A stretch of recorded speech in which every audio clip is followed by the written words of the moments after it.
Você já ouviu falar em ADRs? Sabe o que significam?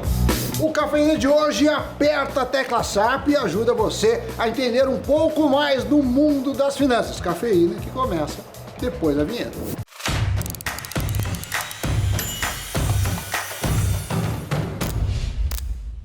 Amiguinhos e amiguinhas, mais um Cafeína chegando para um tema de 3 letras que são, Doni? A. D. Preencha a forca. R. Vocês É isso aí. sabem o que significam, seu Doni? Pois é, as chamadas ADRs da sigla inglesa American Depositary Receipt, ou recibos depositários americanos, são um canal por onde ações listadas no Brasil podem ser negociadas nos Estados Unidos. É como se fosse um BDR, mas ao contrário. Ao contrário, como se diria numa língua que eu não sei qual é. Bom, bancos no Brasil compram lotes de papéis listados na B3 e bancos nos Estados Unidos vendem recibos lastreados a essas ações lá em Nova York. As cotações desses recibos, que são os ADRs, e das ações propriamente ditas, andam juntas. E esse tipo de recibo foi criado para que empresas estrangeiras pudessem participar do mercado de ações americano e atingir os investidores americanos para que eles conseguissem comprar ações de outros países, ou seja, para ações de uma empresa brasileira ser negociada numa bolsa americana, mesmo tendo um IPO aqui. Quando isso acontece, você emite um recibo, é um depósito de ação, então vai lá, uma empresa aqui, Banco do Brasil, deposita as ações na bolsa lá, no custodiante lá, e para cada ação é emitido um recibo chamado, então, de ADR. No BDR, o que acontece? A gente está comprando aqui Sim. um papel que, na verdade, é um recibo de uma ação de uma empresa lá de fora. Sim. Americana, europeia e tudo mais. O ADR é o contrário, é o americano comprando um recibo de uma ação que é de uma empresa brasileira. Que é negociada na B3, porque como hoje já tem empresas brasileiras abrindo capital lá, é uma empresa da B3. Tá, uma empresa da B3, sei lá, a Vale comprando o recibo da Vale lá nos Estados Unidos. Ou seja, está comprando o equivalente a uma ação. É isso. Tá bom. Bom, investidores americanos conseguem investir na Bolsa Brasileira indiretamente comprando um ADR de Petro 4, da Vale, da Ambev, por exemplo, da mesma forma que compram ações de empresas lá dos Estados Unidos. E como funciona o índice de ADRs brasileiros, assim como o Ibovespa, a média, o desempenho das principais ações negociadas na Bolsa, existem índices que acompanham performance de ADRs, inclusive brasileiras, e aí sim listadas nas principais bolsas de valores dos Estados Unidos. Um deles é o S&P Brasil ADR Index. Nesse caso, os segmentos mais representativos da carteira são matérias-primas, instituições financeiras, bens de consumo, energia e tecnologia da informação. O mais antigo e o mais conhecido dos índices, no entanto, é o Dow Jones Brasil Titãs 20 ADR Index, que acompanha as 20 maiores e mais líquidas ações brasileiras negociadas como ADRs nas principais bolsas dos Estados Unidos. Ele foi lançado em 2004 e nele estão segmentos como os que a gente citou agora há pouco, além de petroleiras e empresas de serviços básicos. Bem, um ponto que vale citar é como funciona a formação de preço de um ADR. Legal. São os bancos americanos que definem qual proporção de ADRs nos Estados Unidos corresponde a uma ação no país de origem, ou seja, quantos ADRs da Petrobras, por exemplo, equivalem em valor a uma ação da Petrobras, vamos supor a PETR4. Nesse caso, cada ADR pode representar uma ação, um lote de várias ações ou até uma fração de ação. Por exemplo, uma ação que no Brasil possui um valor referente a $150 pode ser equivalente a 15 ADRs de $10. Um ponto importante é que há inclusive brasileiros que investem em ADRs de empresas brasileiras também.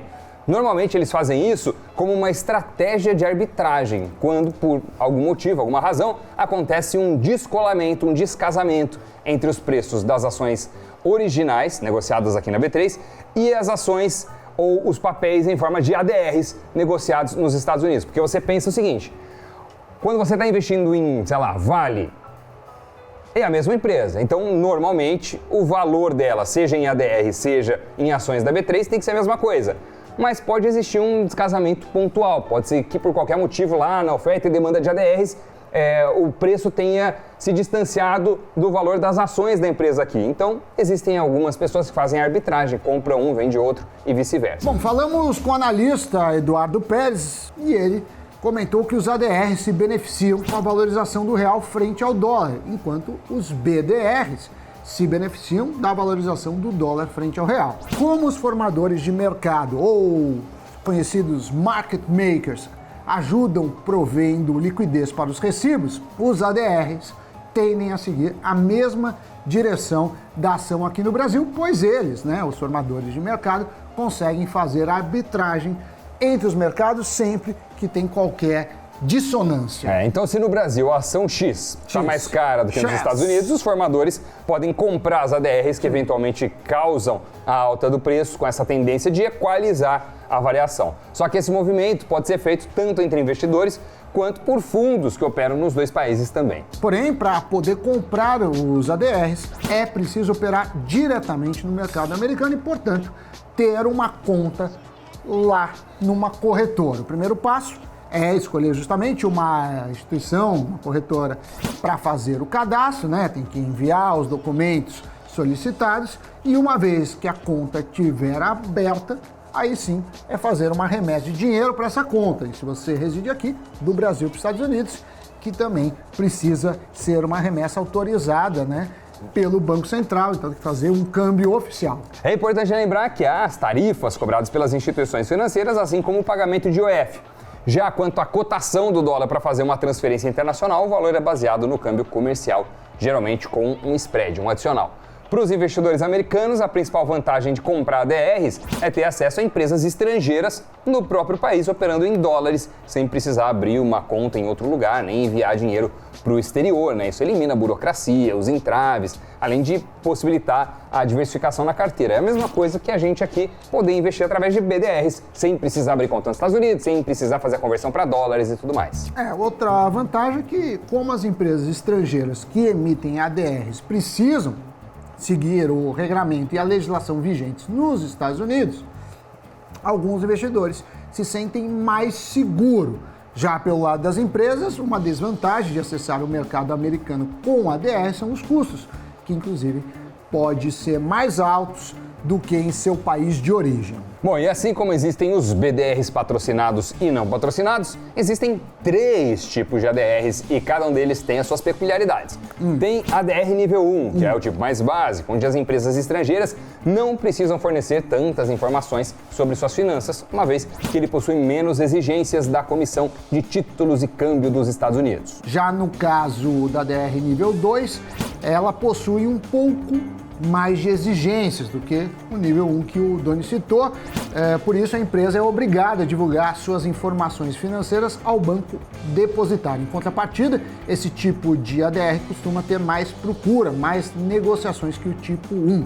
Sua negociação é realizada em bolsa de valores e a empresa não é obrigada a lançar novas ações no mercado. E por fim, tem o ADR nível 3. Esse é o tipo de ADR mais prestigiado entre os 3, uma vez que eles são obrigatoriamente vinculados a ações novas. Ou seja, para ter um ADR de nível 3, a empresa precisa lançar novas ações no mercado através de uma oferta pública na bolsa. Por isso, eles têm o potencial de levantar capital e conquistar uma maior visibilidade nos mercados de bolsa dos Estados Unidos. Nós vamos deixar uma lista com as empresas brasileiras que têm ADRs no exterior, caso você esteja interessado por essa modalidade. Também queremos agradecer o internauta Antônio Daniel Félix, que fez a pergunta que gerou esse belíssimo tema e esse belíssimo programa. Mas antes de nos despedir, temos o Giro de Notícias.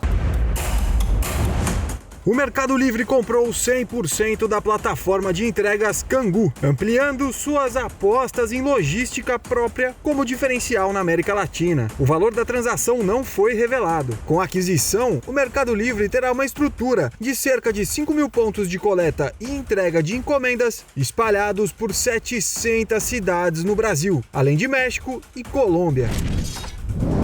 postos sem frentistas e volta do carro a diesel entram em pauta na Câmara dos Deputados. De acordo com Kim Kataguiri, os postos de combustíveis poderiam oferecer bombas automáticas, o que dispensaria o serviço dos frentistas. Para o parlamentar, a medida poderia baixar o preço dos combustíveis. Já uma segunda proposta do deputado prevê que qualquer veículo de passeio possa ser movido a diesel, o que não é permitido desde a década de 70. 2 anos após se tornar o primeiro país do Sudeste Asiático a autorizar o uso medicinal da cannabis, a Tailândia agora libera o uso e o comércio de uma planta local bastante popular em suas comunidades rurais, a Kraton. Os tailandeses agora podem consumir e vender Kraton, sem que sejam processados. Muito bem, Sammy Boy, encerramos este programa diferente. sim. No mundo dos American. investimentos, você precisa estar informada sobre todo o leque de possibilidades que existe para assim tomar a melhor decisão. Sim, tá certo? senhor. Então, ainda que você pense, poxa, mas eu estou no Brasil, não vou investir nos Estados Unidos, eu posso comprar papel da empresa brasileira aqui, é verdade. Mas é importante você saber como funciona esse mecanismo, tá certo? Muito obrigado pela companhia, a gente se encontra no próximo Cafeína. Tchau.